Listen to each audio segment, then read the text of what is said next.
I'm Trish. Welcome back to my kitchen. Tonight we are going to make tomato bisque. And what inspired this recipe is that it's the end of the week and I need to clean out my fridge. This is a really easy soup to make. And what I've got is 2.5 tomatoes that really need to get used, part of a sweet onion, and the rest is all staples. So what I'm going to do, and I love that there is little to no prep on this. I'm just going to cut off the ends of my tomatoes.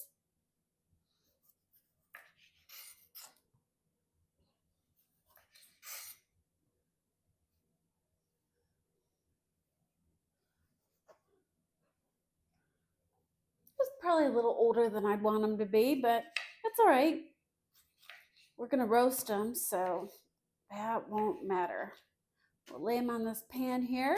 I'm just going to cut these into quarters.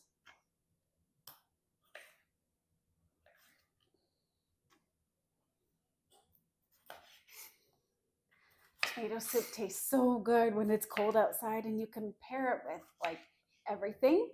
If you eat tuna fish, it's good with a tuna sandwich. Of course, grilled cheese is never a mistake. I like apples with mine. Sometimes I do a baked cheese boat, and that's what I'm doing tonight. And that's a Gouda cheese baked into a crust. And tomato soup just has so much comfort to it. And the bisque makes it a little more sophisticated and grown up. So I've got all my tomato parts there.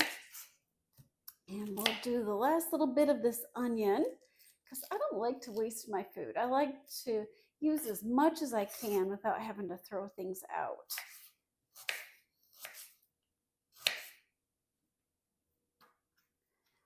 Okay, so we've got all that on a baking sheet.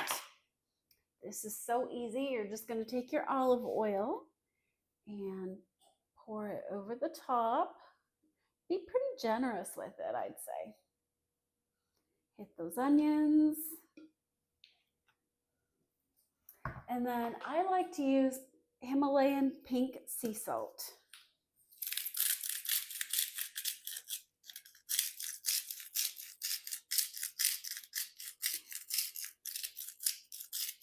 There we go.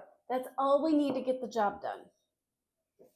What we're going to do is put it into the oven at 450 for about 10 to 15 minutes. I'm going to look and I'll watch and see when the edges of the tomatoes start to kind of wrinkle up and they look like they're cooked. Then we know it's time to pull it out and we put it in the blender. So we'll just make sure that all of these have access to the olive oil, and we'll throw that right in the oven. And here we are back at our tomato bisque project. It sure smells like it's coming along nicely. We don't want those onions to get burned, but we do want them to be thoroughly cooked. And it does look like the skin is starting to wrinkle on the tomatoes. I'm going to give this about another minute or two, and then I'll pull them out.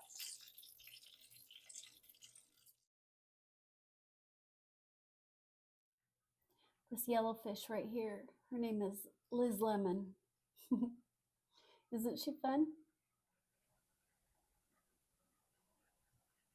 This is my female cichlid. She has selected this overturned flower pot as her home, and she's hoping to start a family. So far, she hasn't gotten much cooperation from the male in the tank. Hopefully, he will get with the program and decide that he wants a family too, because I think that those would be some cute babies.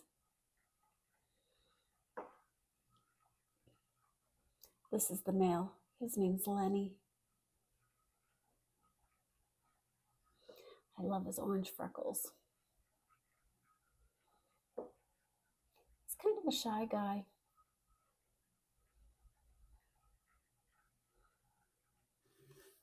Okay, so we had a little tour of my fish tanks while we were killing time waiting for our tomatoes and our onions to roast. I also wanted to let them cool down a little bit because I didn't want to splash hot oil on myself. And I don't want to melt my plastic blender, so I'm going to start with some half and half. We'll put that in there. And as always, the ingredient amounts don't really matter. I am going to put in just a little bit of cornstarch. And the reason I do this is because I want the soup to blend and not be lumpy. So you just need a little tiny bit. I'm also going to put in some Splenda brown sugar. This is not real brown sugar. It's a blend. It's fake. It really cuts the bitterness of the tomatoes.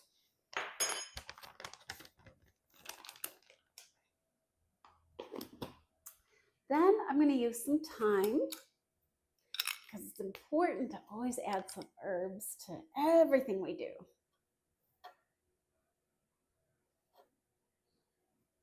That's a good sprinkle, maybe a 1/4 teaspoon, and rosemary. Nobody thinks to add rosemary, but oh, rosemary is delicious to anything with tomatoes. And I'm going to add some regular salt.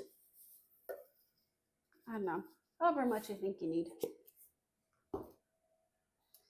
Got my trusty dish rag here, and I'm going to scoop my tomatoes in.